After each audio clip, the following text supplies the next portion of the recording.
All right, Chapter 8, Number 20.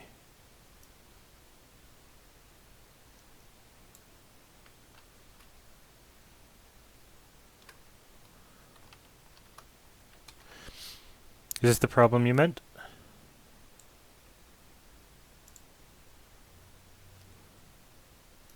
Sweet.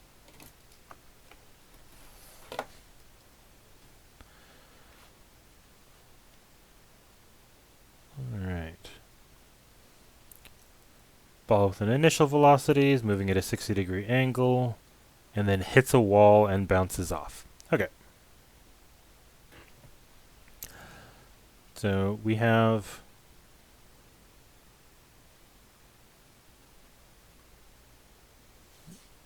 a wall, and we have a ball that's moving toward that wall.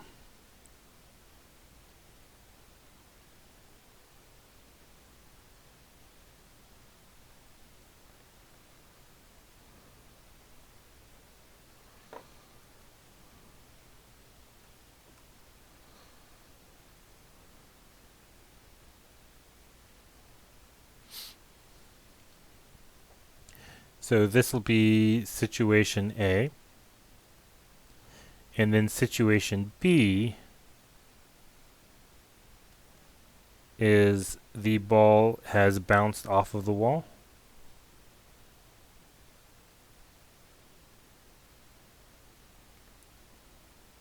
And it has, yeah, still 60 degrees above the horizontal. And the speed is the same.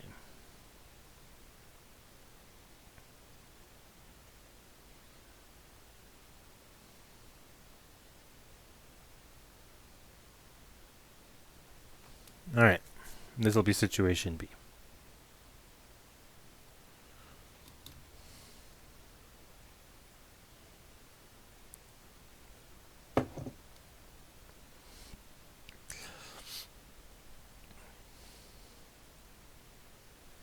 Okay, let's do a quick breakdown. So our velocity at time A is going to be, oh, and actually we need to define, like maybe to the right is the positive x, up is the positive y. So our velocity is going to be 10 cosine 60 in the x direction, 10 sine 60 in the y direction. And at time B, our velocity is going to be negative 10 cosine 60 and 10 sine 60. All right. So far, so good? All right. At this point, we pull out our physics for the chapter, which is the impulse momentum theorem. So impulse is equal to a force times a time, and that causes a change in momentum. Here we're worried about the outer parts. We want to know what the impulse delivered by the wall was. So we just have J equals our change in momentum.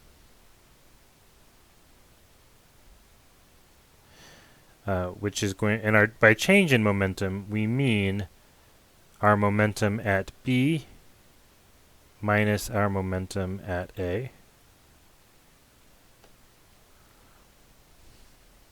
And since we've already broken down the velocities, this is actually pretty easy to write down. So it's the mass of the ball times minus 10 cosine 60, 10 sine 60. That's the momentum at B, minus our momentum at A, which is m times 10 cosine 60, 10 sine 60.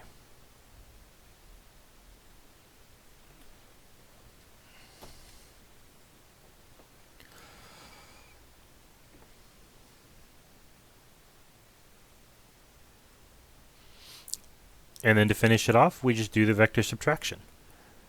We note that the y components are going to cancel, right? So we'll have m10 sine 60 minus m10 sine 60 in the y direction. So the y component of this impulse is going to be 0. The x component of the impulse, we have minus 10m cosine 60 minus 10m cosine 60. So that's going to give us minus 20m cosine 60. And then 0 in the y direction. There we go. Questions or comments?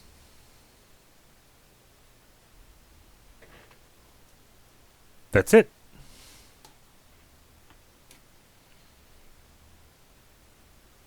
Yeah. So our impulse is a vector. So we are definitely concerned with the direction at which this impulse is directed. Yeah. If the question had asked for the magnitude of the impulse, then we would give our answer as a scalar. That's the length of this vector. But here they just ask for the impulse. And impulse is a vector, so we leave it like so.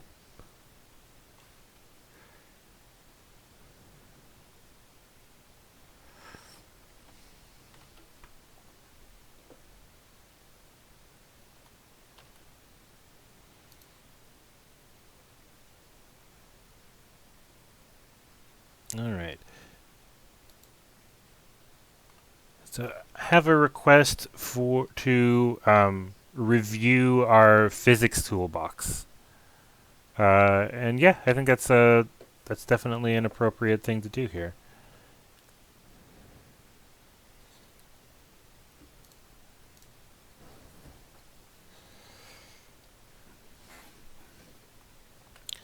So our total toolbox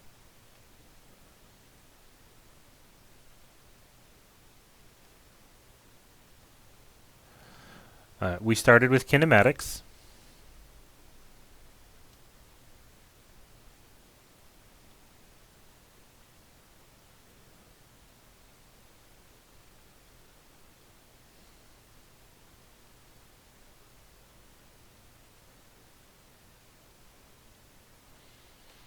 We have 3 kinematics equations.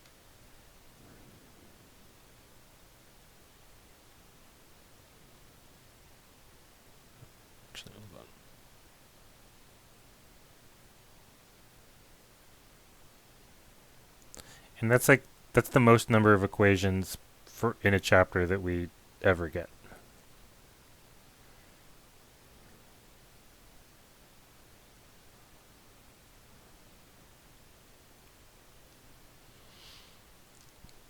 We moved on to Newton's second law.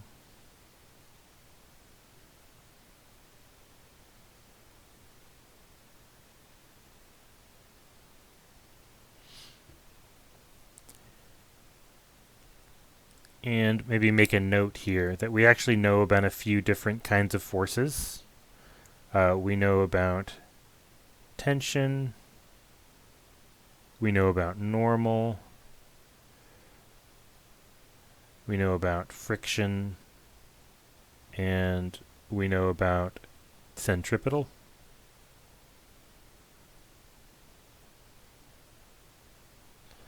And then as a note, the amount of frictional force we get is related to the normal force. And the amount of centripetal force we require is equal to mv squared over r.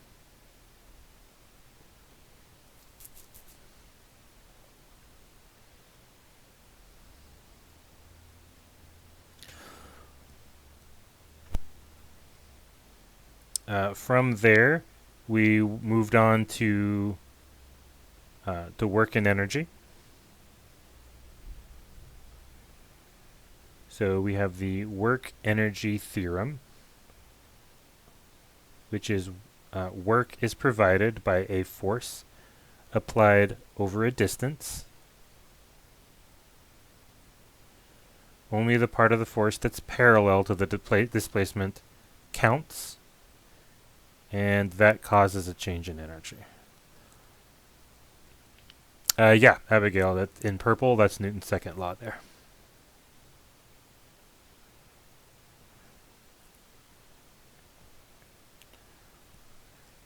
And then again, as a little addendum, we know about a few different kinds of energy.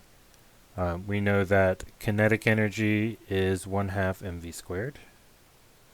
We know that gravitational potential energy is mgh. We know that spring potential energy is 1/2 k delta x squared. And shortly, we'll be talking about rotational energy. So I'm just going to put that down here too.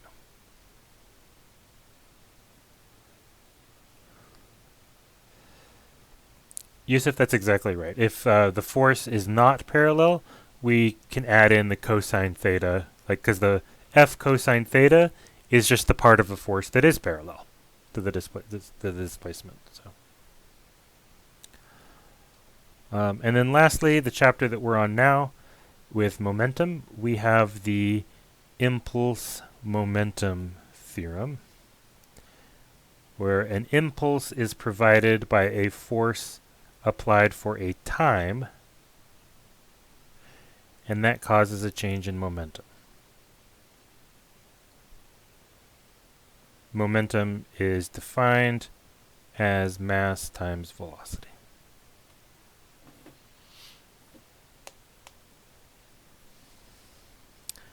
So that's it. This is what I would describe as all of the physics that we have studied this far.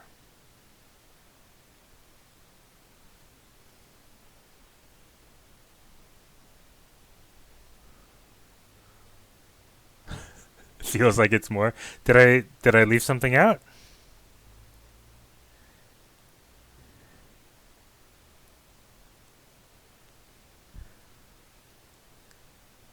Centripetal force down here. I mean, acceleration is just force divided by mass, so by Newton's second law.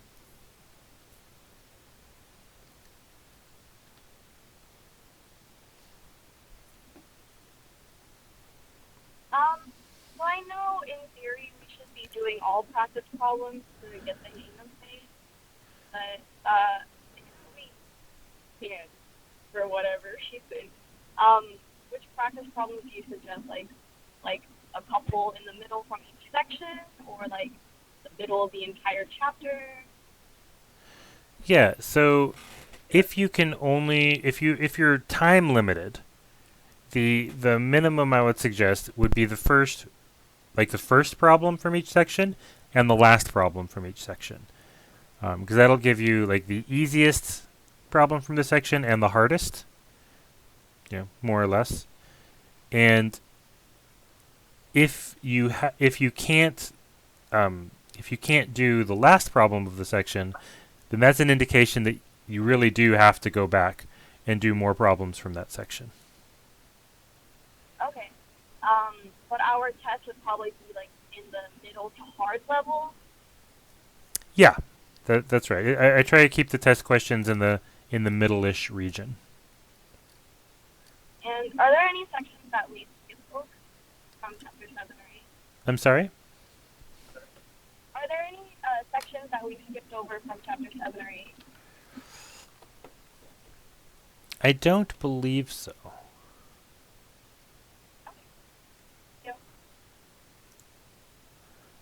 So like we didn't necessarily talk about world energy use or biological applications of work and energy, but those are like window dressing. There's no new physics there.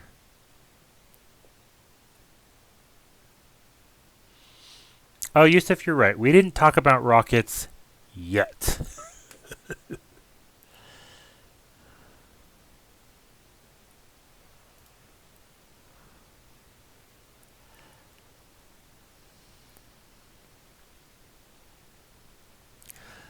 So rockets are really interesting. So we're not going to do rocket problems on the test.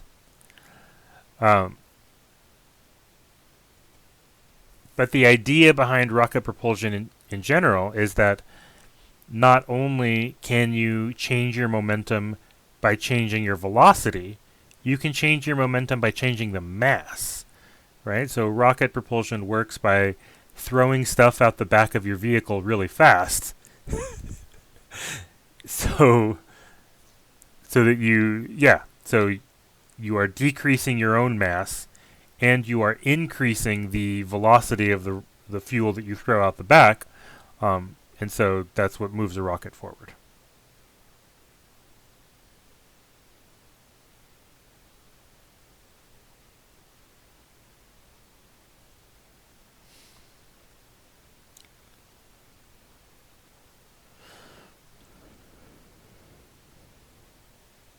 Abigail has a question. What about joules? Can you be more specific? I'm not sure.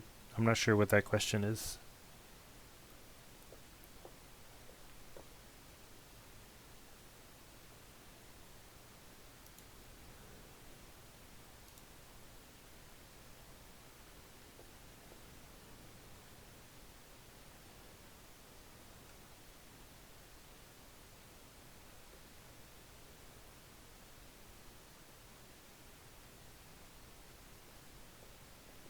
Is the writing in red?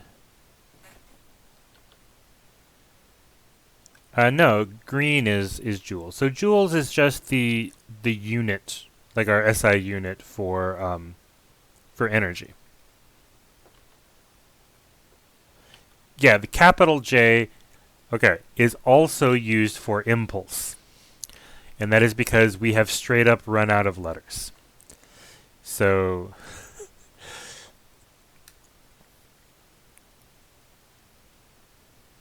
so this J here, that's impulse. And this J here is joules. It can be a little confusing that they come back to back like that in the textbook, but yeah, we're just out of letters. So we have to reuse some of them.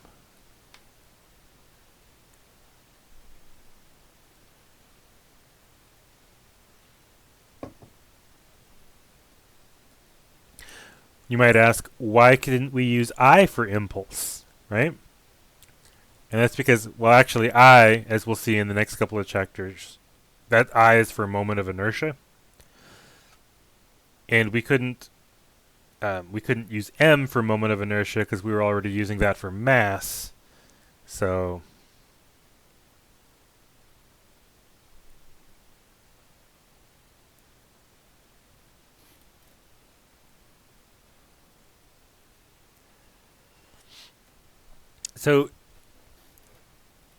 yeah, so yeah, we could have just said change in P.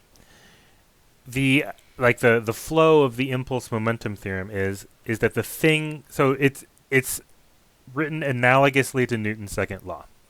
So why do we need to talk about forces at all? We could just be talking about masses times accelerations, and that's correct. We could. The math would work out the same.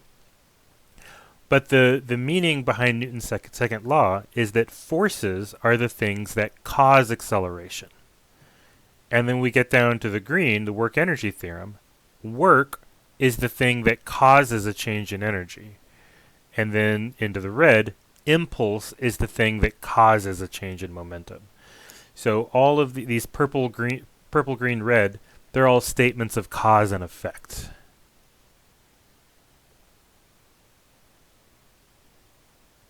I'm not sure if I answered your question thoroughly or confused the point. If it's the second, I apologize.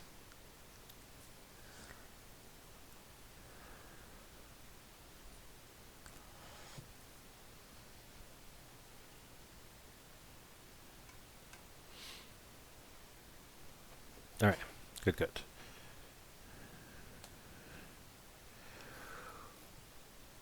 What should we talk about next? green and red is what we worked on last week. We are actually going to be working on something a little new this week. Chapters 9 and 10 in the book are basically applying purple, green, and red to rotation. So there's the all purple, green, and red here. These are all for things moving in straight lines, basically. But if you're moving in a circular rotation, they still work. We just have to be a little careful about our perspective in those cases.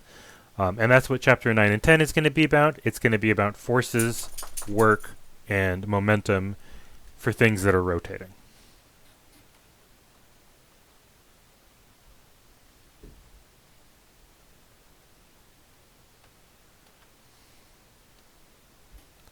Someone said 9.3 to 9.6 should be worrisome.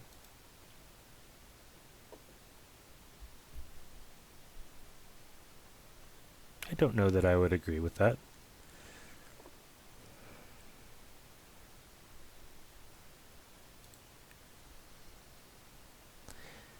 Actually, in 9.3 has one of my favorite problems of all time. It's not as good as the roller coaster problem we did in the last chapter, but it's pretty good.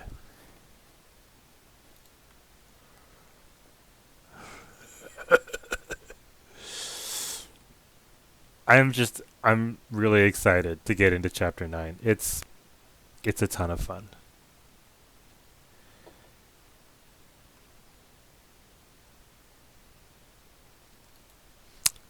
What makes you think it's about sports? I don't even watch sports.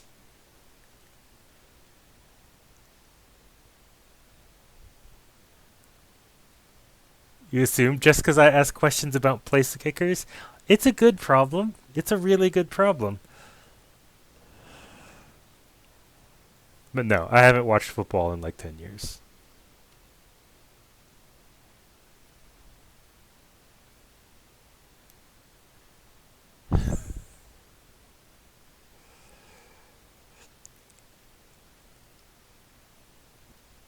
A general question about chapter 9? Specific? Abigail is asking for a question from I think 7 and 8 first. Can you mind if we hit one of those first? Abigail, did you have a specific question from chapter 7 or 8 that you wanted to hit, or?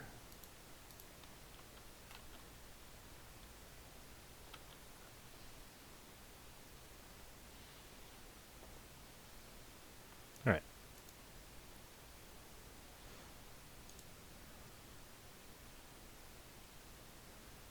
Chapter 7, number 5. That works. I think though we did that on the last office hours, so that should be up on YouTube already.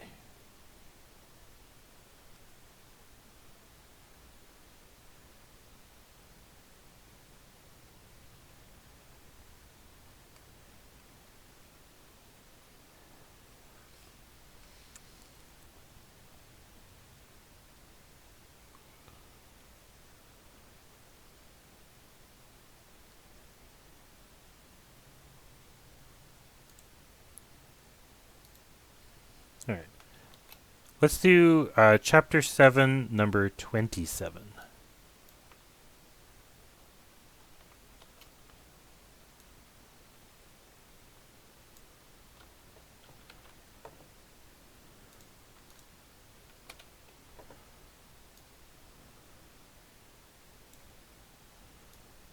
Okay. So we want to show that if you're throwing rocks off a bridge, it doesn't actually matter what direction you throw it. They're all going to hit the water at the same speed.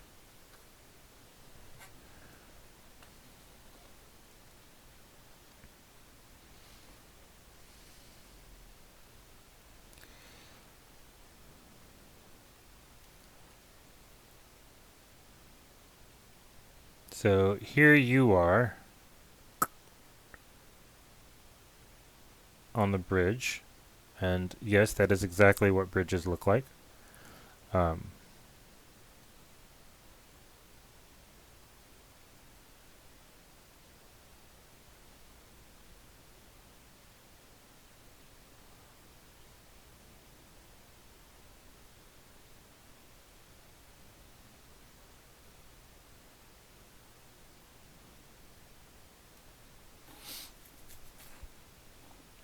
okay.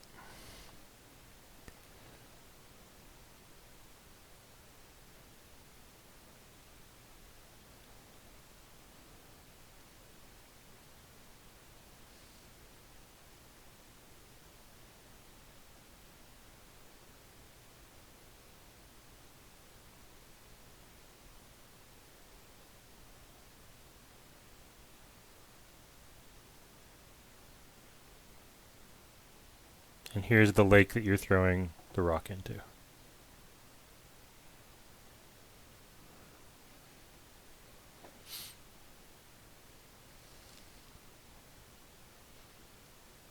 We've got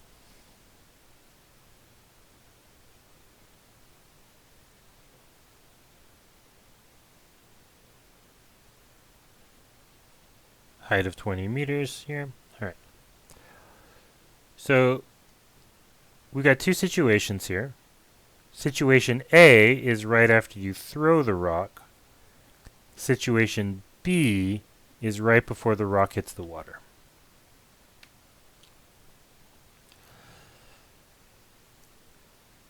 What kinds of energy do we have at situation A?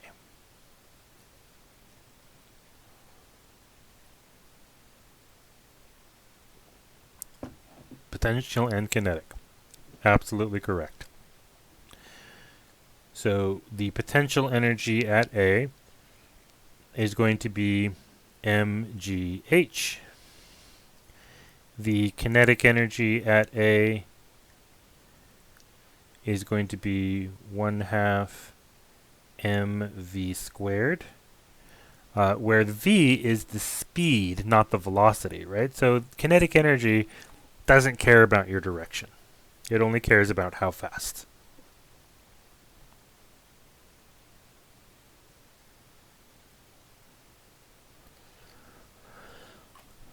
What kind of energy do you have at B? Exactly, Jasmine. Just kinetic.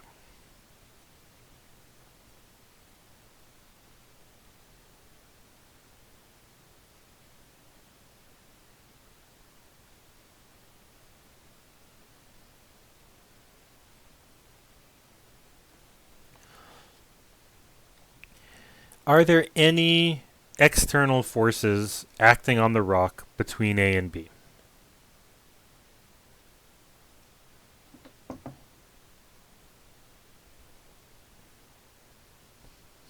Like, we have one very confident no from Jasmine and one slightly less confident no from Yusuf.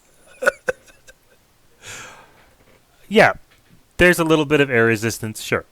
But it's small compared to the energies that we're considering, so we're just going to hand wave it away.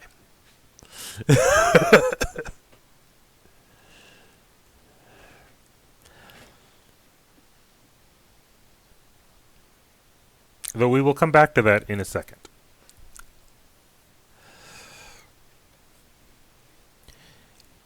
If there are no external forces that we care about, then that tells us that, right, so work equals external forces times the displacement, causes a change in energy, but there are no external forces, so the change in energy is 0. I'm going to change colors here. So the energy at A is equal to the energy at B. So we have mgh plus 1/2 mv squared equals mva squared equals 1/2 mvb squared. Very nicely, all of the masses canceled because there's one in every term. And we can solve. VB is equal to the square root of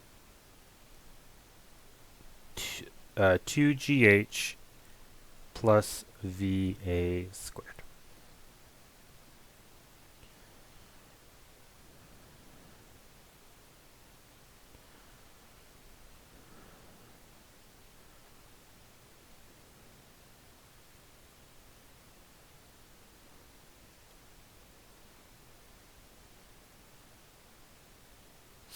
Where 225 is 15 squared.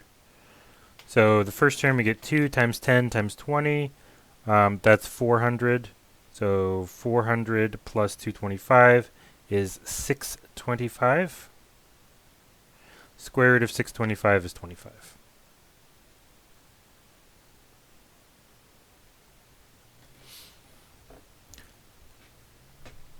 Our answer is slightly different from the one that the book has here. There's 24.8.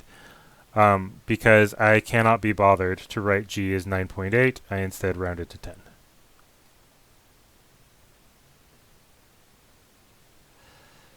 So work is 0 because there's no external forces that could do work on our object. So if there's no forces that could do work, then there's nothing that could possibly change the energy of our rock. And then at A, Abigail, we've got gravitational potential energy. So it's got some energy that's associated with height, and then kinetic energy, which is the energy associated with its speed. So at A, it has both height and speed, but at B, it has only speed.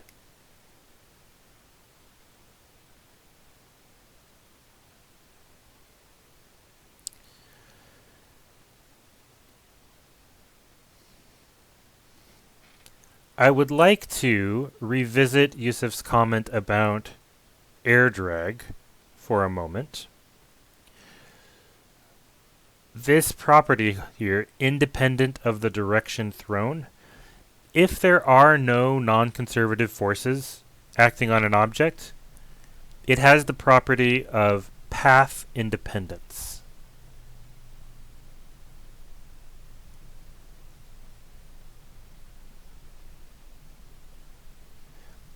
That is, it doesn't matter how you got there. It only matters where you started and where you went.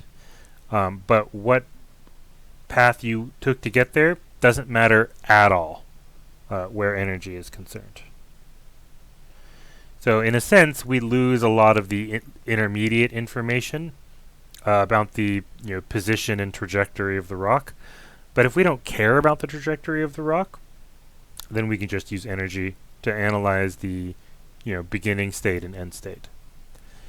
If there is air resistance, right, then the amount of air resistance that the rock experiences depends both on how fast the rock is going and how long a path it took to get there. So if we did have air resistance,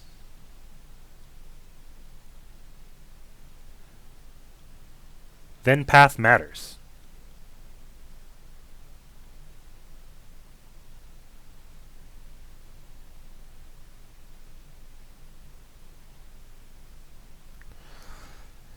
And that is why, by the way, in this class we are generally saying no friction, no air resistance, no any of these things, because if we include them, then the length of the path matters. And we have to use calculus, which we're trying really hard not to. I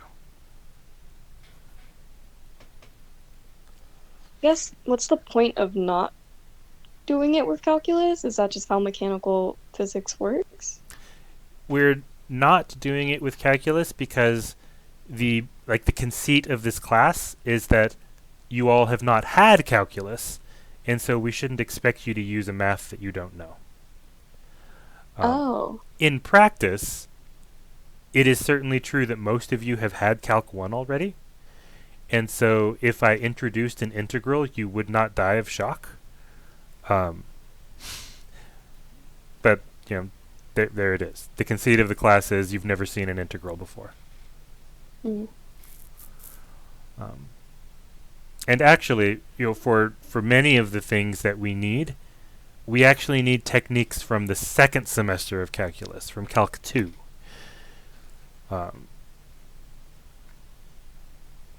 So like to calculate the length of a path, like we would need here, that's a technique that comes up like the first month of Calc 2.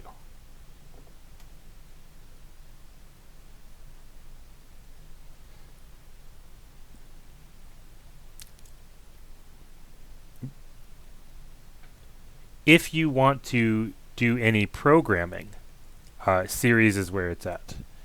So every kind of computational physics, which is actually what my dissertation is on, you have to use a series expansion for anything you're looking at.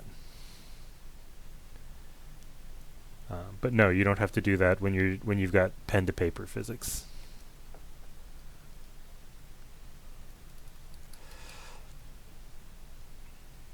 So Calc 2, most of Calc 2 is actually clever integral tricks. So how to get the length of a curve, how to get the volume of a rotated curve, and how to integrate some particularly thorny functions. And yeah, those techniques become necessary for even some of the stuff that we're talking in first semester physics here. Techniques on memorization. I do. So first of all, if you're trying to memorize more than this, then you're memorizing too much. So that's thing one. Thing two, there are if you are having trouble remembering things after like reading the book and doing a few problems, then maybe it's time to get creative. So, obviously my first suggestion is if you have more time, do more problems, right? Because there's no better way to learn than by doing. If time is starting to become a problem, then it's time to get creative. So if reading the book isn't helping, then watch some YouTube instead. There's definitely some great physicists on YouTube. If you are having trouble like remembering actually the structure of the formulas, so story time. When I took Calculus 1 many years ago, I actually took about 10 years off between high school and college. So my math skills were rusty as hell. And what I ended up doing is I went to Target and I bought some wax crayons and I wrote down the trig formulas. I wrote down trig identities on my shower wall. So every time I went to take a shower, I was looking at trigonometry. I put post-it notes on the bathroom mirror so that every time I went to brush my teeth, I was looking at derivative rules. You gotta get creative. Have I told you this before? Maybe. It's a story I like to tell.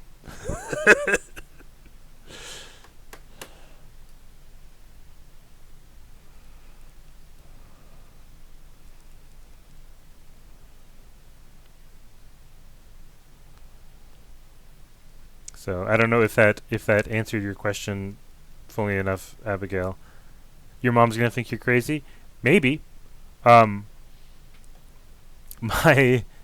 then fiance, now wife, definitely did think I was crazy.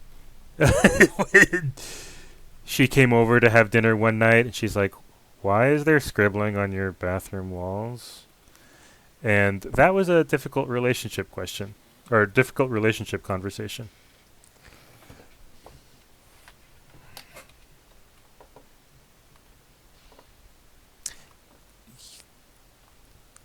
I did recommend Walter Lewin in the syllabus. Walter Lewin is a great lecturer. He gives really, I think, entertaining class lectures. He doesn't necessarily do problem breakdowns at all, but I think he's a really good lecturer. Maybe not a great human being. There was some scandal over the way he was dismissed from MIT. But great lecturer. Yeah, apparently he had trouble keeping his hands to himself, if you know what I mean. Especially with female students. And he was straight up fired. Good that he was fired. In my opinion, MIT went a little overboard because they also scrubbed all of his lectures from their website.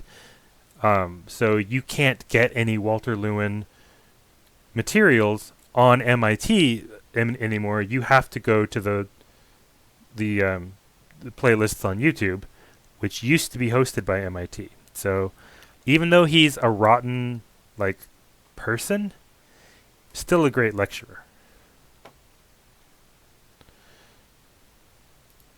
All right, that said, let's talk about some other YouTubers.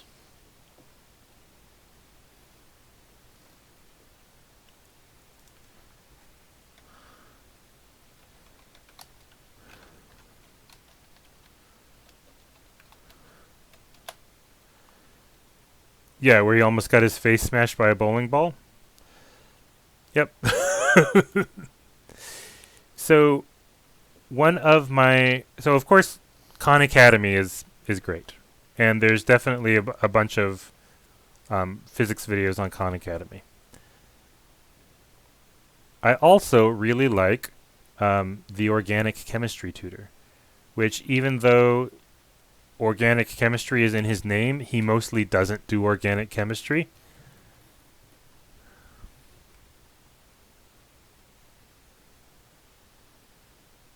You don't trust anyone with the same last name as me? That is the funniest thing I've heard today. I like it.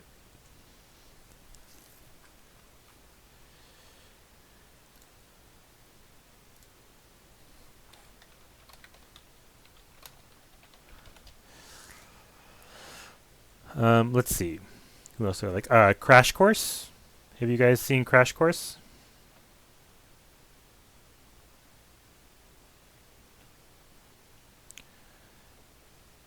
Yeah, Crash Course is more of a popular level discussion than... Yeah, John Green's brother. That's right.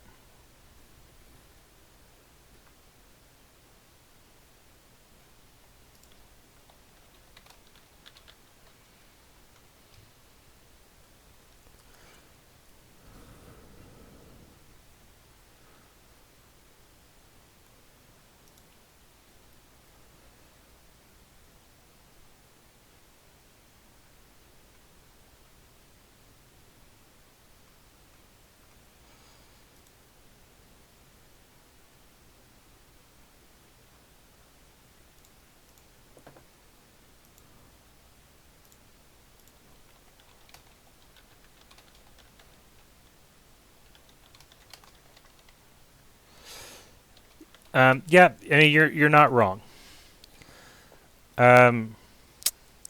For this level of physics, if you're looking for something more difficult, then there's kind of a weird gap. So there's really basic intro physics. There's definitely plenty of that. And then there's kind of a gap between advanced intro mechanics, and then there's people making videos about quantum mechanics too. But there is this guy called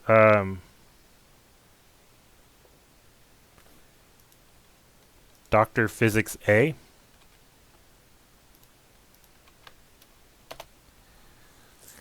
He doesn't do any videos anymore. But some of his old videos are pretty good. Unfortunately, his videos are just, or maybe not. Unfortunately, fortunately or unfortunately, his videos are almost just all just him drawing on like a whiteboard.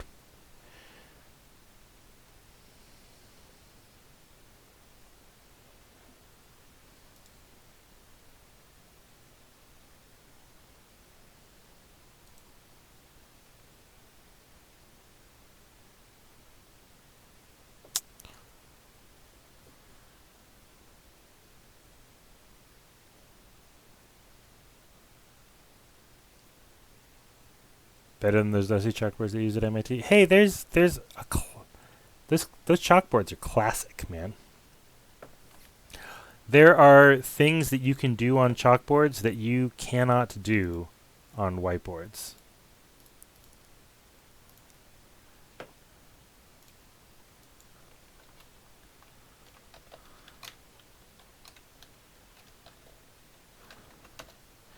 Let me illustrate. I'm going to share a video.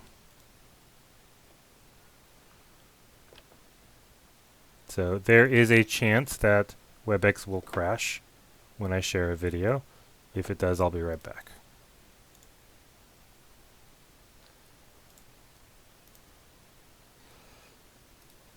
All right. Check this out.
That one where he draws the circle kills me every time. So that's not special chalk, actually. That's just, old-fashioned regular dust chalk.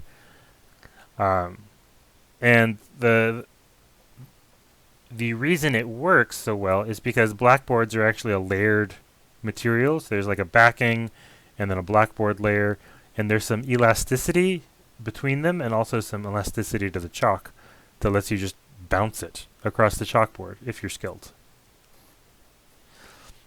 Whiteboards, not so much.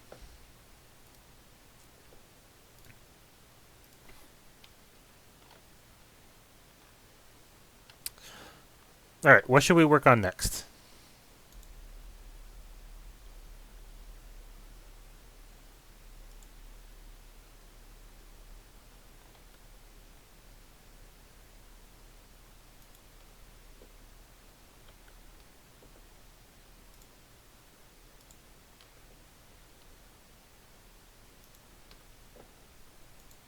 Oh no, my WebEx is frozen. All right, I'll be right back.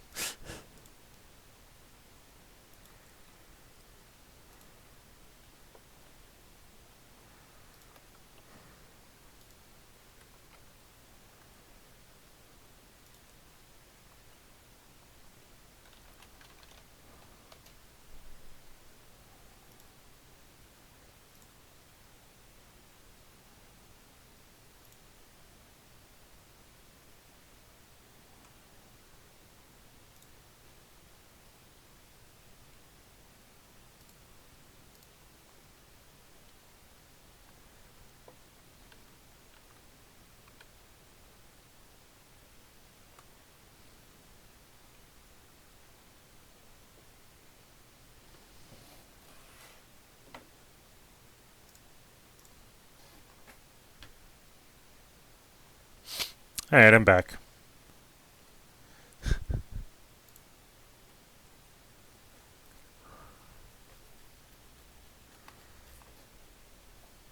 Okay, I don't know how much or when my WebEx crashed exactly, but I was asking if anyone else had um, other problems that we wanted to go over.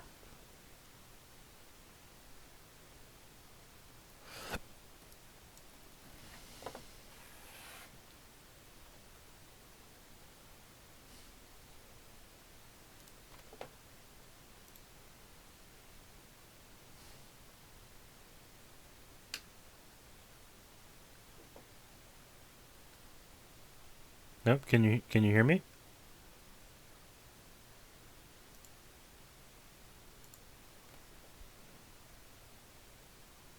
Okay. Does anyone else have requests for problems they want to do? All right. Chapter 9. Chapter 8. Okay. Let's do 9.3, and then we will come back to Chapter 8.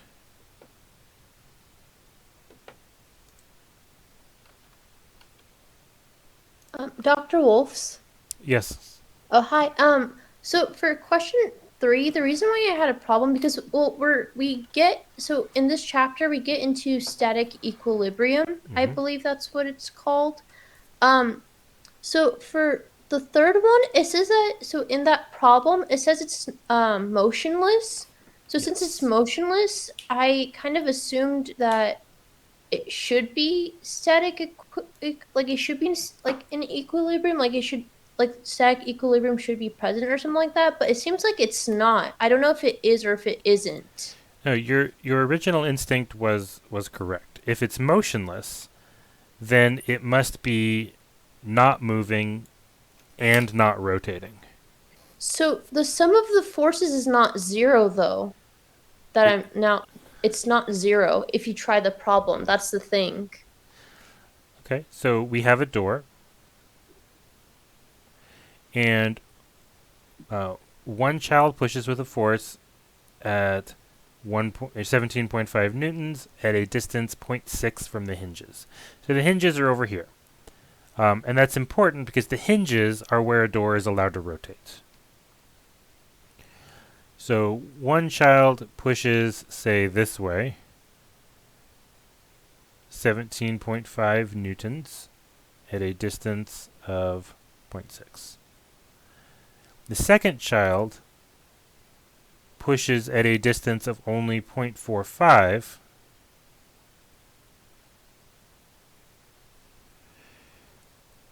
and the question is actually what force do they have to push in order to maintain equilibrium?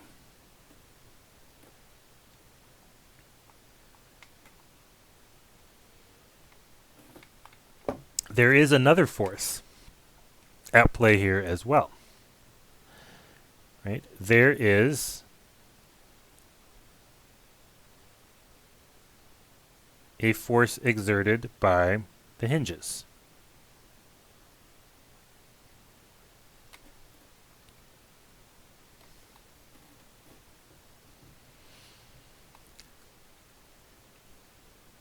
So we'll do this in two parts.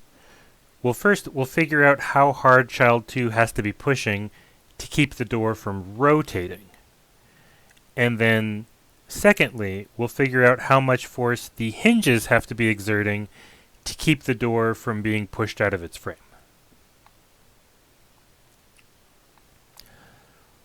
So for the rotating part, it is traditional to say that forces that would cause a counterclockwise rotation are positive, and things that would cause a clockwise rotation are negative.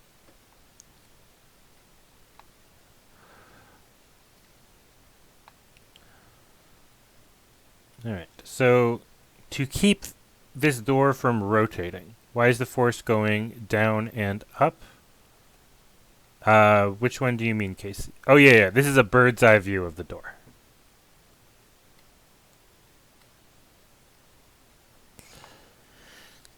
For the door not to be rotating about the hinges, the sum of torques must be 0. This is basically, by the way, not basically, it's exactly. This is Newton's second law for rotation. And we use it exactly the same way. So sum of torques equals 0 because there's no rotation. And that must mean that torques, so we have a positive torque, which is F2 R2.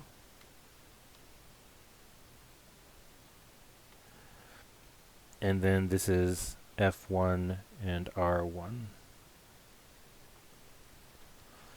So F2 R2 is a positive torque. F1 R1 is a negative torque. And so to keep the door from rotating, the second child must exert a force equal to F1 R1 over R2, 17.5 times 0.6 over 0.45.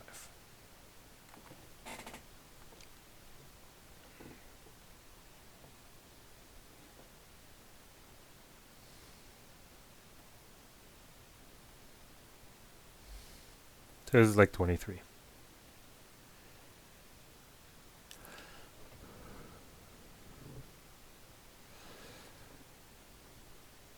F1 is negative, right? It's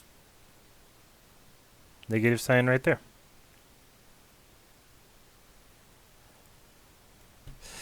At this level, it is okay to choose one direction of torques to be positive and the other one to be negative.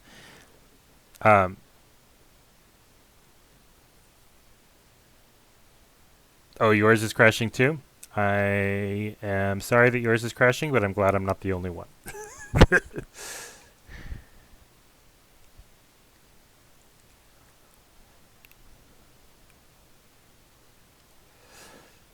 All right, so that's how much force the second child has to push with.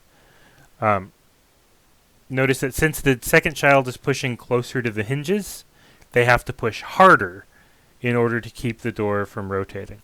That's why our doorknobs are on the opposite side of doors from the hinges, because that's where you have to exert the least force in order to cause the door to rotate.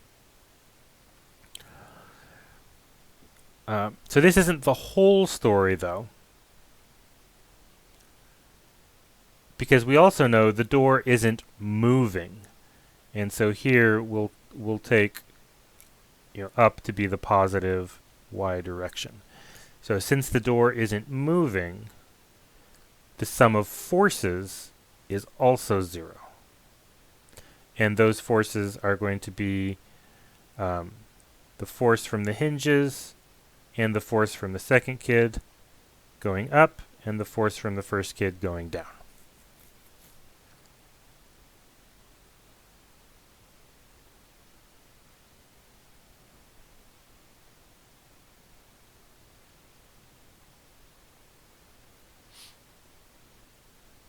So this is like 6.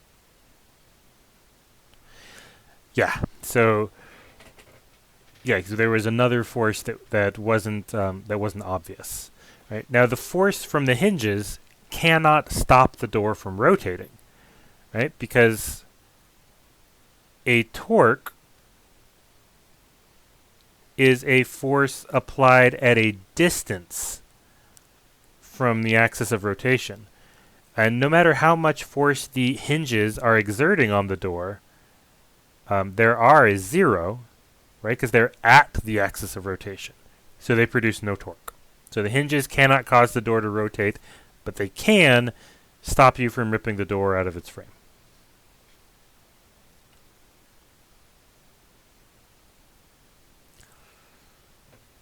Which 0? This brown one down here? Yep. So it's because it's the distance from the hinges to the hinges. Right? So the hinges is where the rotation happens.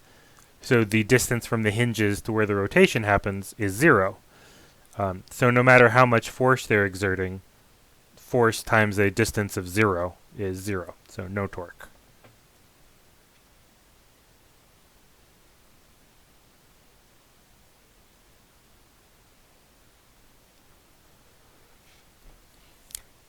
Yeah, so the hinges are exerting a force in the positive y direction, but the point on the door at which that force is applied is directly at the hinges, right? Because they are the hinges.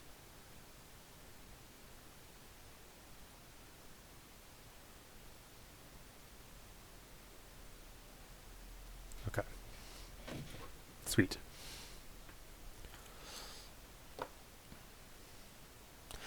Any other questions or comments here?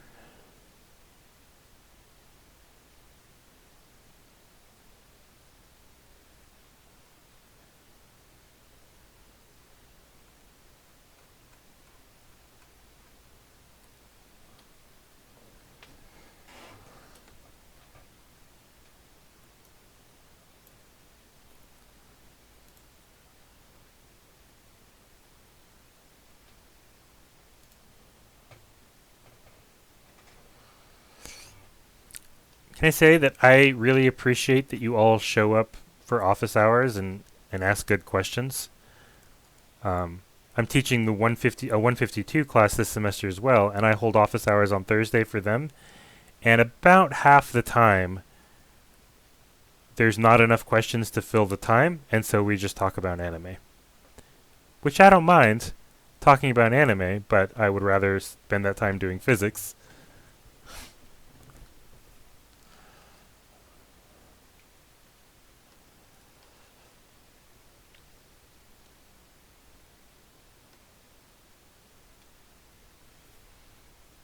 Yeah, 152 is much easier than 151. That is my opinion.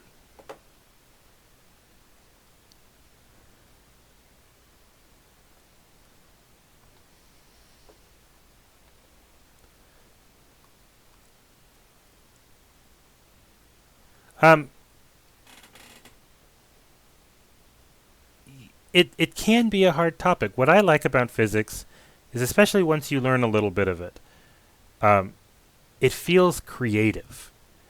Like, you only have a few brushes, but you can use those few brushes to paint whatever you want. And yeah, that freedom can be terrifying, and it can be difficult, but it's also beautiful.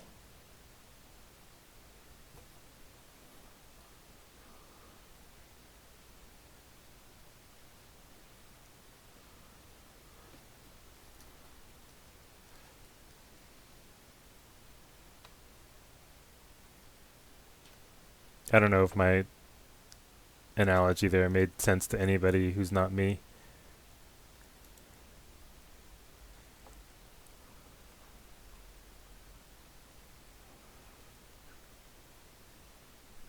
All right.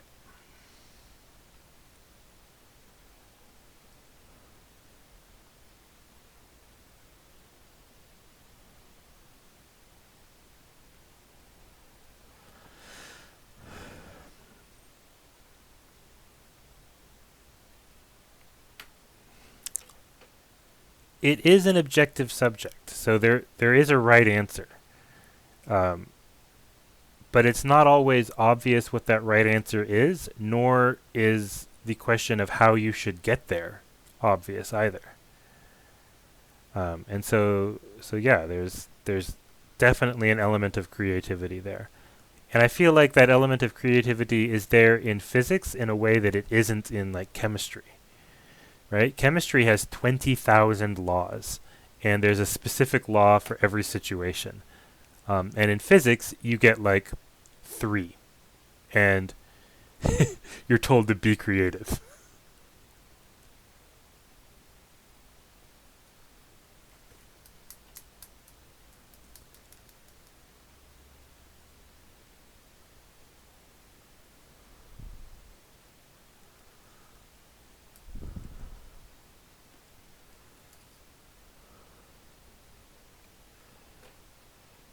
Oh man, there's only one right answer in debate too. It's whoever links their opponents to nuclear war first wins.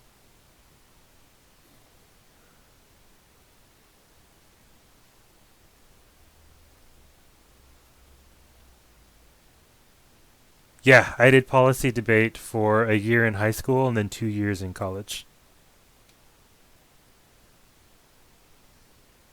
No, now I judge tournaments on the weekends sometimes.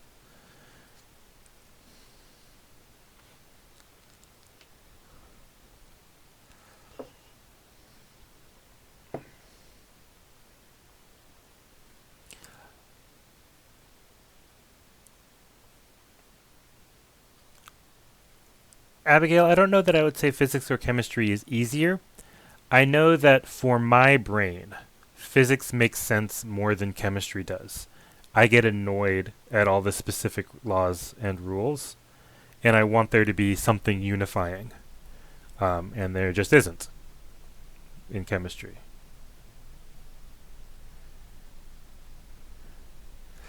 By the way, Abby, did you have a Chapter 8 question that you were looking for, or was anything all right?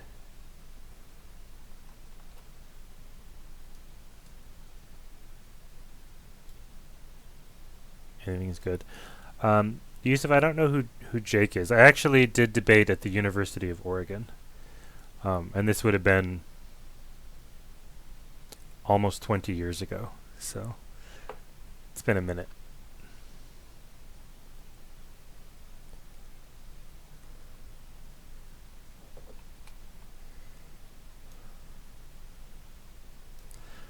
Let's do Chapter 8, number 24. I am not going to attempt to draw a koala bear. That's just not in my skill set.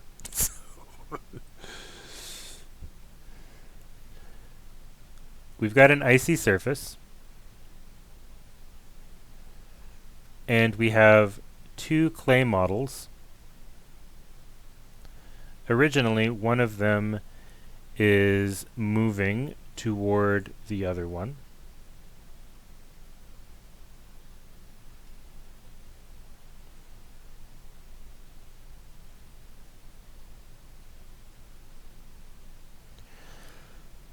Put in some speed lines there. So that is situation A.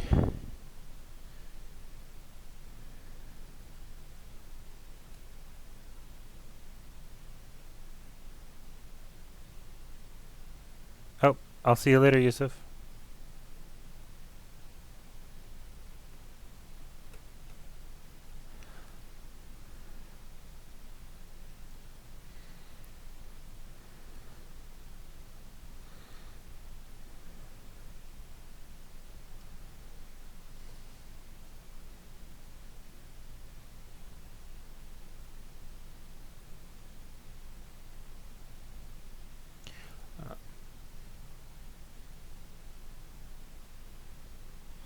After the collision, both of these bits of clay are stuck together into one chunk of clay, and it's both moving at the same speed.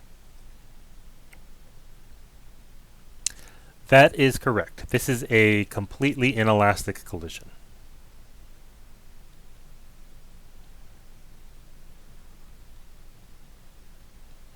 Right? They get deformed by the impact, and they do not become undeformed. They're just permanently a new shape now.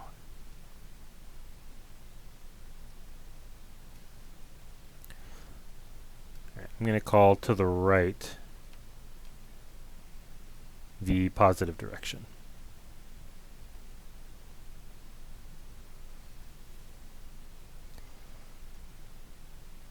Okay.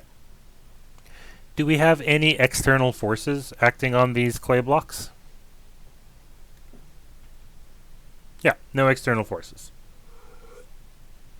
So when we go down to write our impulse momentum theorem, right, impulse is provided by a force acting over a time, and this causes a change in momentum.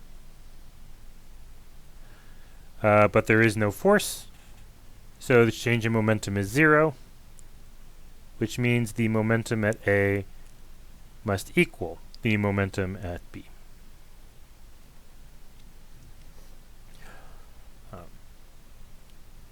So we get m1 v1a plus m2 v2a equals m1 v1b plus m2 v2b. A lot of subscripts, and some of these things are 0. right? Like v2a is 0. The second block isn't moving originally, so this becomes 0.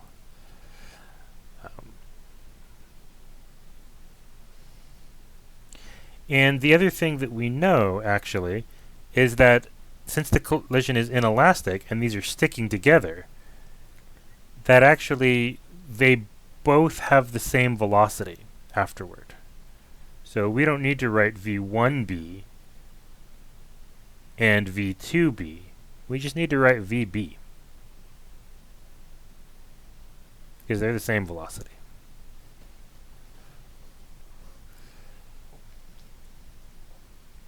Alright, so we get m1 v1a equals, and on the right hand side I want to factor out a vb.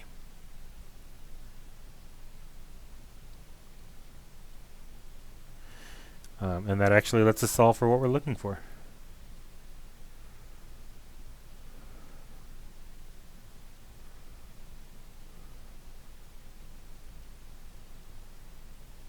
And we can plug in the numbers we actually got. So the mass of the first clay figurine is 0.2 kilograms.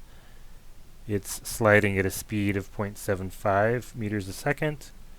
The second figure is 0.35 kilograms, so the total mass is 0.55.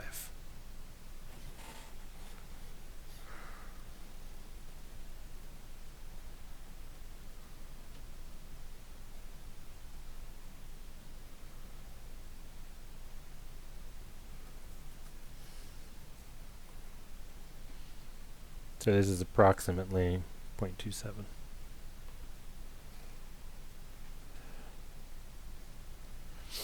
Then we do a sanity check and we say, well, okay, so the mass that is moving has approximately tripled.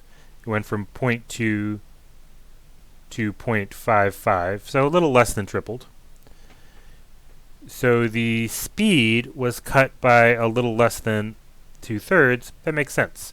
So if the mass is triple what it was, then the velocity should be 1/3 what it was. And that way the total momentum is conserved.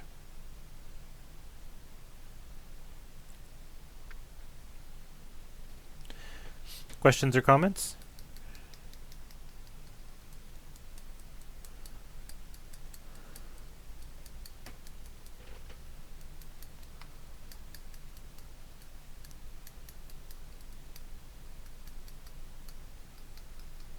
All right. What should we do next?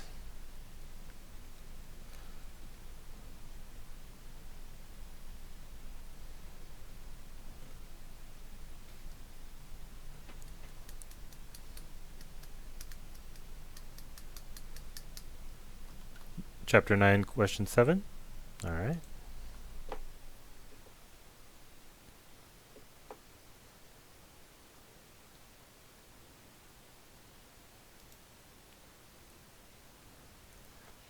Casey, I know Abby and Jazz have been going back and forth. Did you have a question you wanted to interject, or are you good?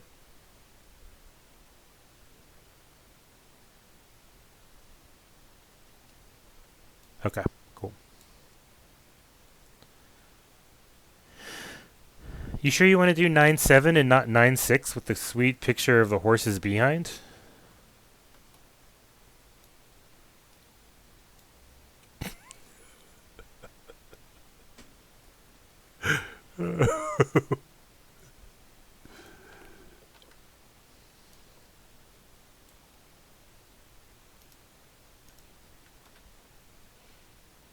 All right.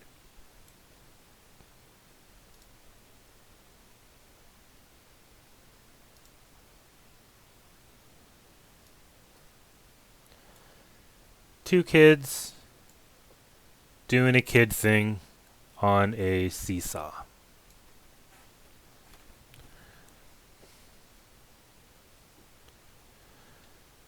They are not sitting on the ends of the seesaw.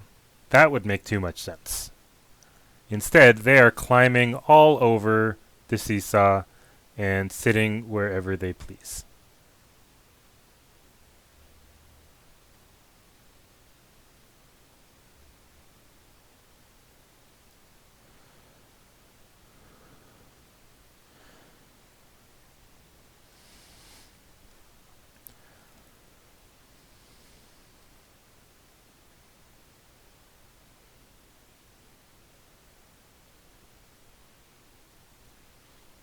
They're not even holding on. They're just throwing their hands up in the air.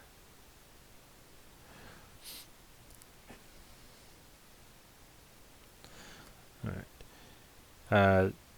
Let's see, one child has a mass of 20 kilograms. We'll call that kid 1. And the second kid has a mass of 30 kilograms.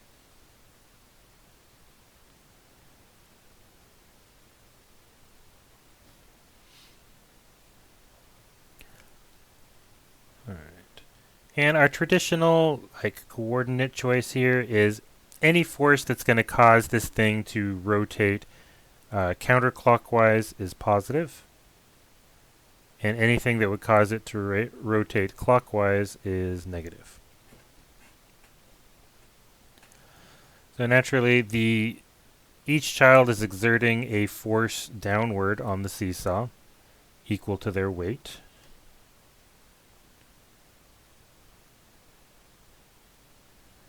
And they're each sitting a different distance from the pivot point in the middle.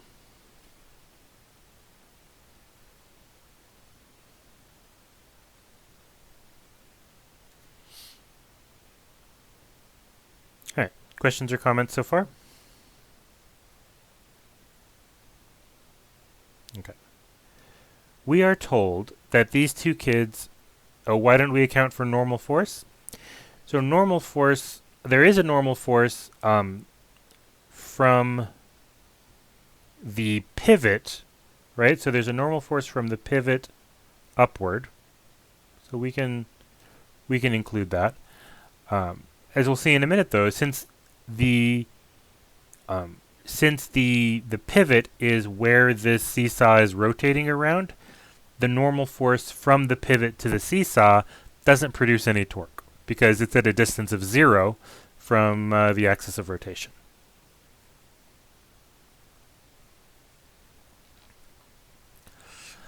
So we're told it's balanced, and when we say it's balanced, what we mean is that the sum of torques is equal to 0. And then let's write down all of the torques that we've got. So mass 1, this orange kid, is going to tend to cause the seesaw to rotate clockwise.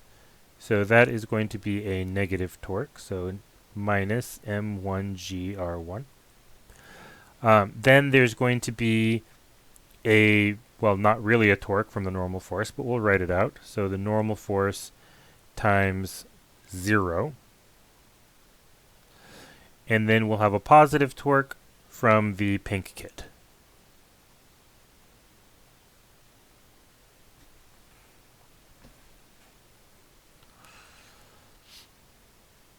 Okay, so let's take a quick stock of our unknowns. We don't know R1 and we don't know R2. So from this alone, we don't have enough information to solve. However, we are also told an extra tidbit. And our extra tidbit is that the kids are 3 meters apart. So in other words, R1 plus R2 is equal to 3. So we could rewrite R2 as 3 minus R1. And in fact, that is exactly what we are going to do here. So if we rewrite this equation, we have 0 equals minus m1g_r1 plus m2g3 minus r1. Let's do a little distributive property. And we're just into the math now. We're done with physics.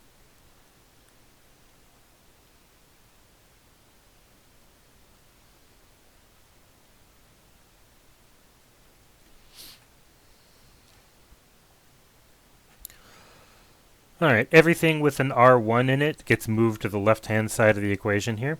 So we get M1GR1 added over, we get M2GR1 added over, and I'm going to factor out an R1 on the left-hand side. So we get R1, M1G, plus m2g. And then staying on the right-hand side is the 3m2g. So R1 is equal to 3m2g over m1g plus m2g.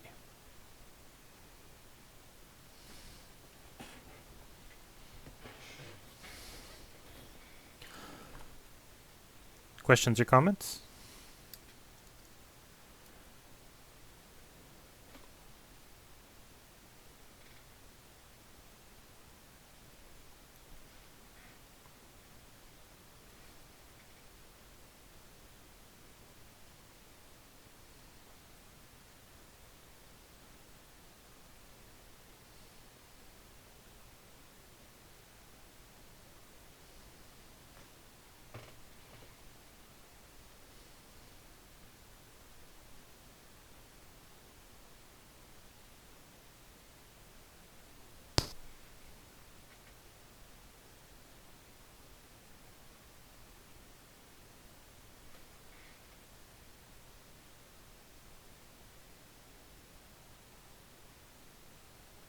No questions, no comments?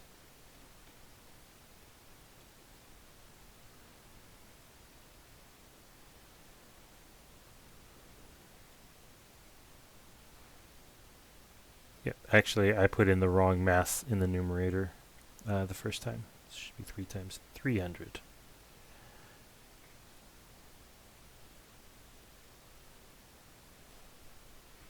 Yeah. So yeah, the two distances are 1.8 and 1.2.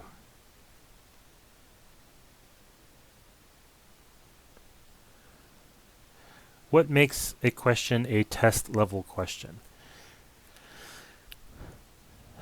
It's a really excellent question. I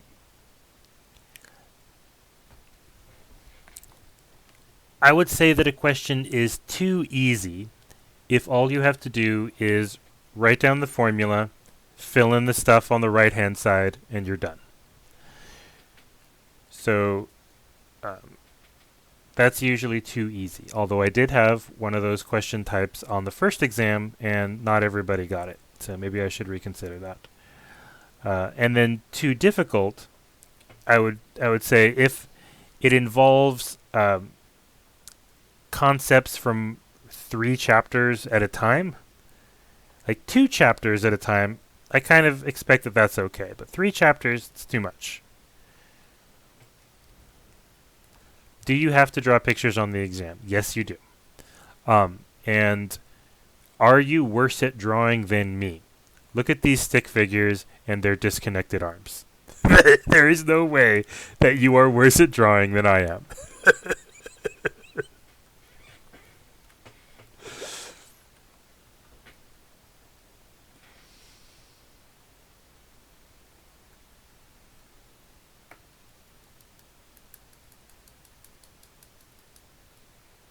R2 equals 1.2. That is correct.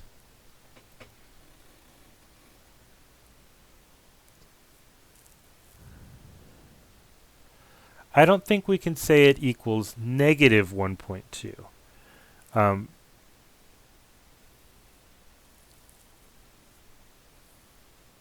Because the positive or the negative was already accounted for here when we considered what direction that force would tend to cause the whole thing to rotate.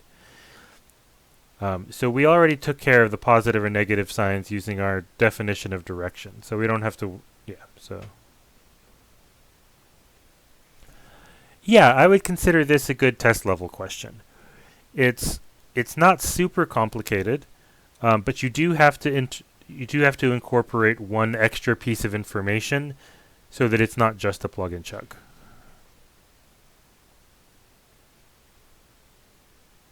Dr. Wolf's. Yes. Sorry. So I watched a YouTuber, like the Glasser Company, or I don't know what his YouTube channel name is, but he was like, okay, so what he saw was that he's like, okay, so in the middle, like he saw like he broke that picture up into like coordinates, kind of, And then he was like, okay, R2 is in the negative direction, R1 is in the positive X direction, so R2 would be negative or something like that. If we were to say something, if we were to draw something like that and say something like that, would we get points taken off? If you were consistent about it, that would be fine. Okay, so if I said, so I'm sorry, if I said R2 equals negative 1.2, I wouldn't get any points off? No. You wouldn't Okay, get any thank points you. off. And you could definitely do that. If you wanted instead to say that this thing right here, the pivot point, is the origin. So anything on the right side is a positive distance, everything on the left side is a negative distance. That would also account for, it would also give you the right answer. It would mean that you considered this term to be positive and this term to be negative. But as long as they're opposite signs, you'll get the right answer. Okay, yeah, I also agree with Casey. His explanations are sometimes like too complicated. Yeah. But I don't know anybody else who explains the problems though. That's the thing. You are not wrong. There is like I said, there is a missing chunk for that kind of level of explainer. If I had more time, that's the kind of videos I would be making. I don't have that kind of time, unfortunately.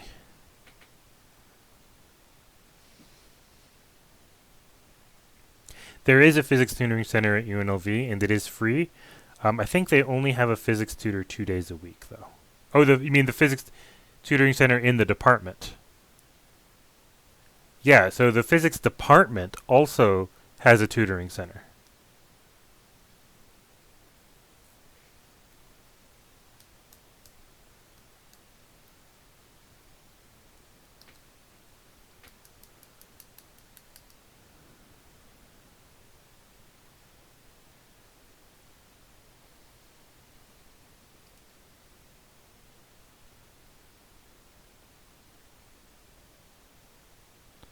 I'm glad you enjoy them, Casey. I try to focus on method as much as possible.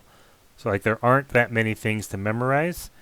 And that way, like to me, the most fun of physics is when you take that first step, right? Because like this formula down here, like this is an incredibly specific formula. But it came from a really general concept.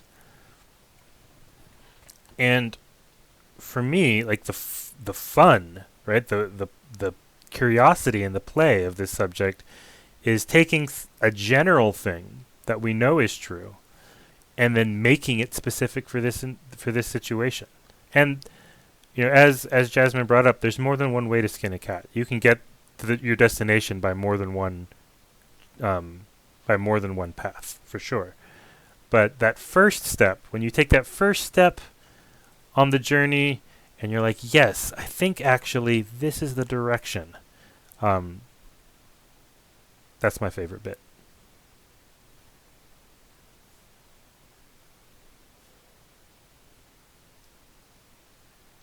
All right.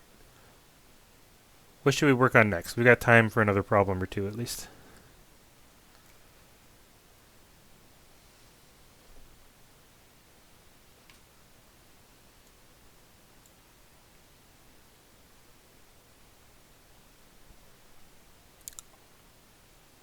I think this one was Jasmine's choice, so Abigail, if you want to do something else, it's your turn to pick.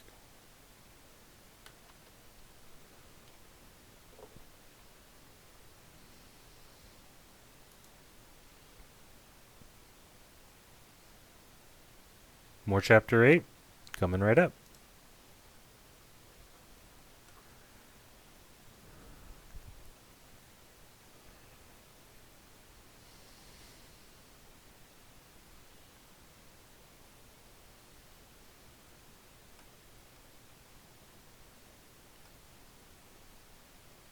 All right, 850.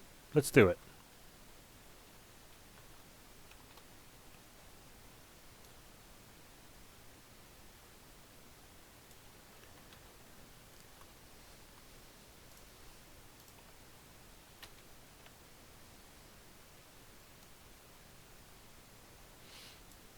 Okay, so two cars collide at an icy intersection and stick together. So there's a lot of information in this first sentence already. Icy intersection means that that's code for we're going to be ignoring friction. And stick together means that it's an inelastic collision. So they will have the same velocity post-collision. And it's a two-dimensional problem. So originally, the first car has a mass of 1,200 kilograms and is traveling south. Again, this is going to be a bird's eye view.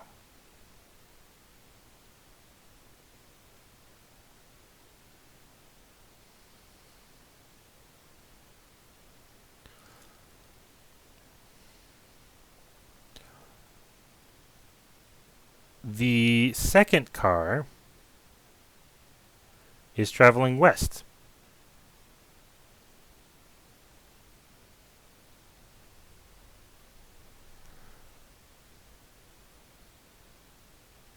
It's only 850 kilograms, so maybe it's like, I don't know, is this a motorcycle? Is this a motorcycle blowing through a red light?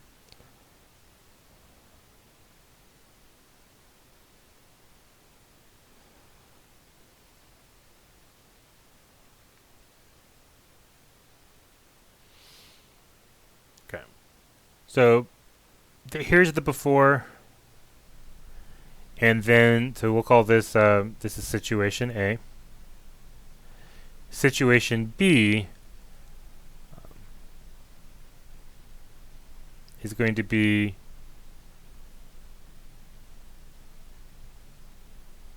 a couple of pretty deformed cars.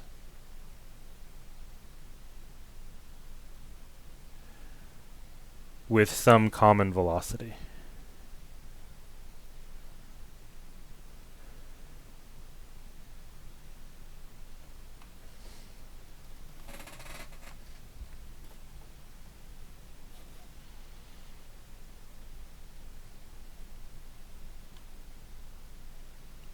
All right. Are there any external forces between A and B that would change the momentum of this two-car system?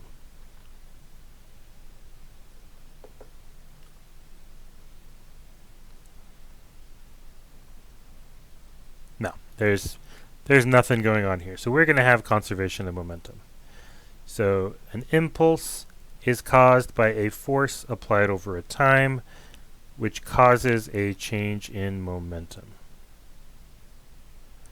And in this case, no external forces, so change in momentum is 0, so the momentum at A is equal to the momentum at B.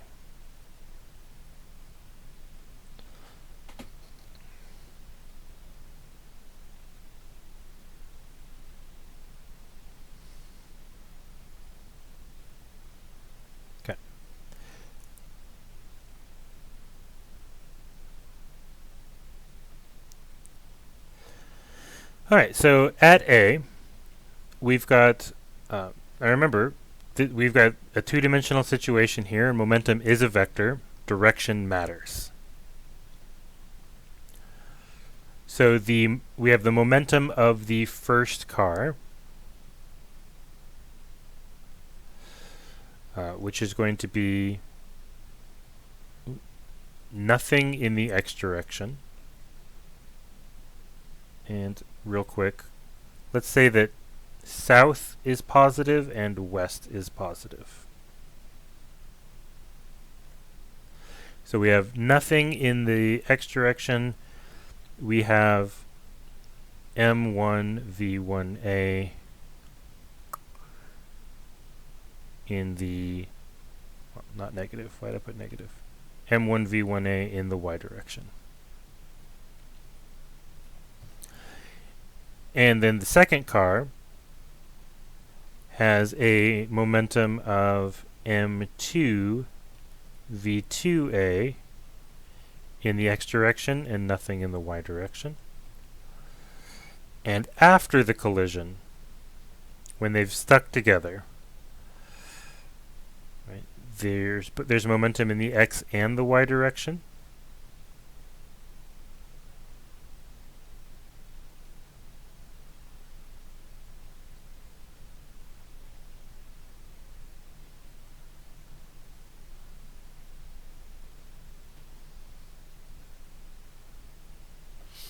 Okay.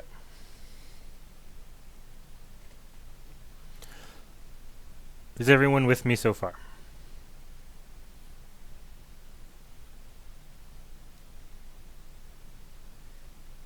Will we have to do problems where there are external forces? Probably not.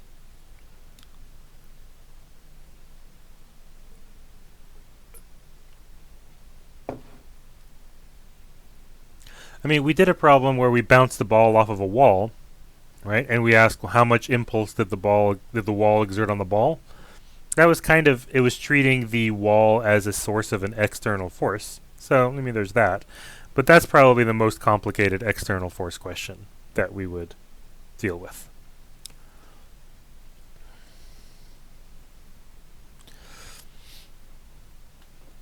All right, so are we good on this statement of conservation of momentum at the bottom in pink here?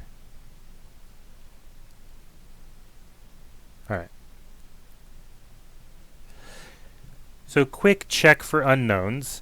We don't know VB and we don't know theta. So that's two unknowns. Fortunately, since we have a vector equation here, we can pull two scalar equations out of this. So for a vector equation to be true, the x components have to be true and the y components have to be true separately. So in the x direction, this means that we have m2 v2a equals m1 plus m2 vb cosine theta.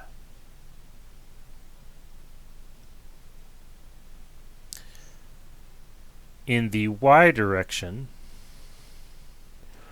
we have m1 v1a equals m1 plus m2 vb sine theta. Since we've got two unknowns and two equations, we can, in principle, solve for both of our unknowns. And what's about to happen is going to look real similar to some of our 2D kinematics problems. So in the x direction, I'm going to choose to solve for VB. So VB equals m2 v2a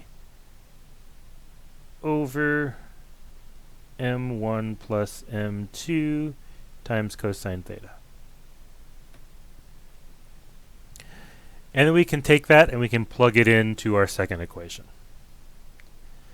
So we have m1 v1a equals m1 plus m2 times m2 v2a over m1 plus m2 cosine theta, all of that times sine theta. Alright, so who had a smidge of panic when all of those trig functions popped up?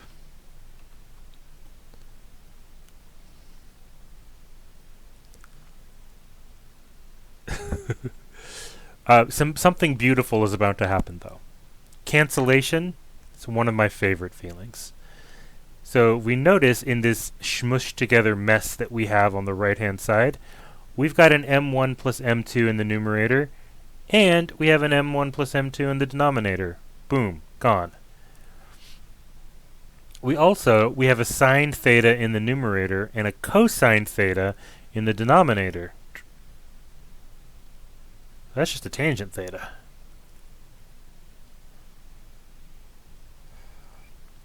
So now we have m1 v1a equals m2 v2a times tangent theta.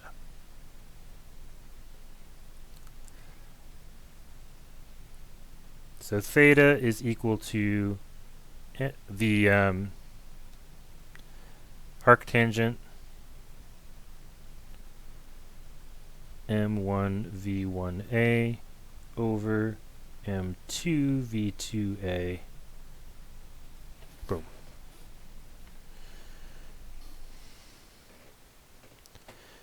And now we can plug in numbers. Right. You notice I didn't plug in numbers earlier, like down in the pink step. I didn't plug in numbers, even though I could have, because we knew those numbers. But if I had plugged those numbers in, I wouldn't have gotten the beautiful cancellation. All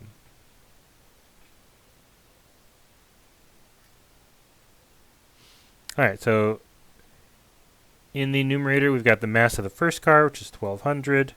We've got the speed of the first car, which is 8. And in the denominator, we have the mass of the second car, which is 850. And the speed of the second car, which is 17.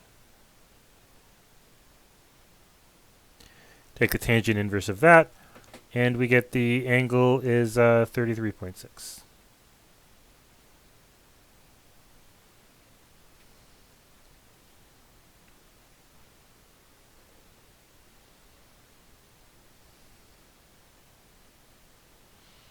And if we get the angle, yeah, we can come back here and plug that in up here. So this is 33.6 right there. And then we get VB.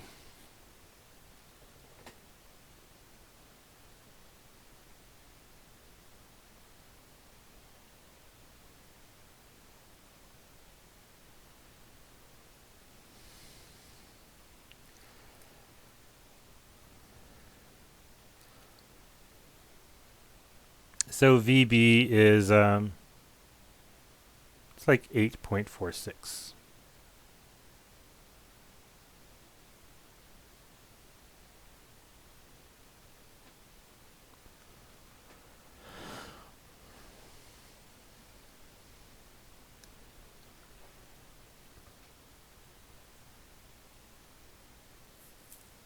All right.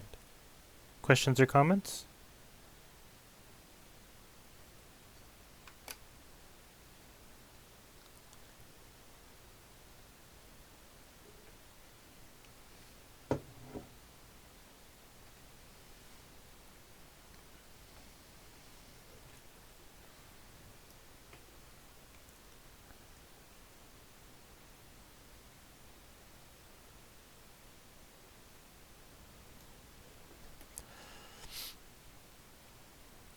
You might notice that's actually only that we're still missing part B of this question.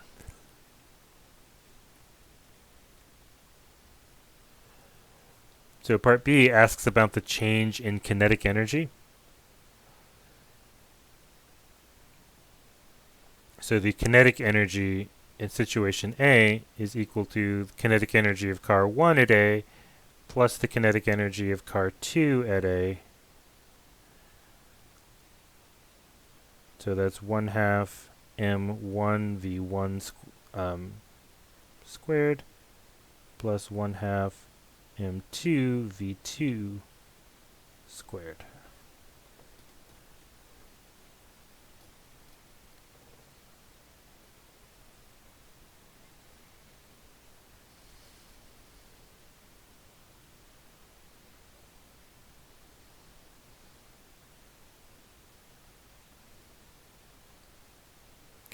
So for this, I get, check my numbers for sure, but I get 161 kilojoules. And then the kinetic energy at B, there's only one object at B now because both cars have mushed together into one unholy conglomeration of steel and fiberglass.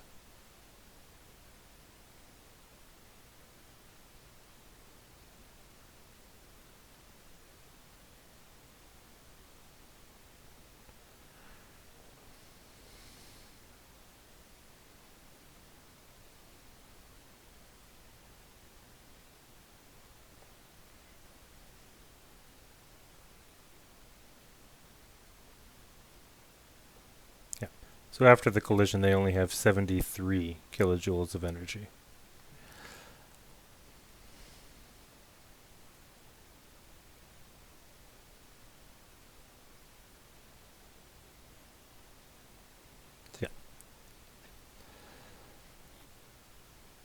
So that means they lost about 55% of that energy.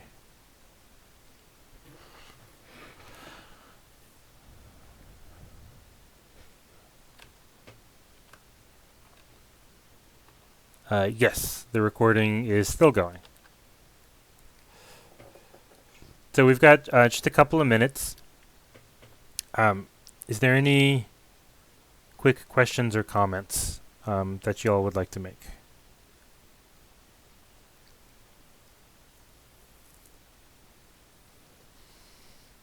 All right. Well, thank you all for coming today.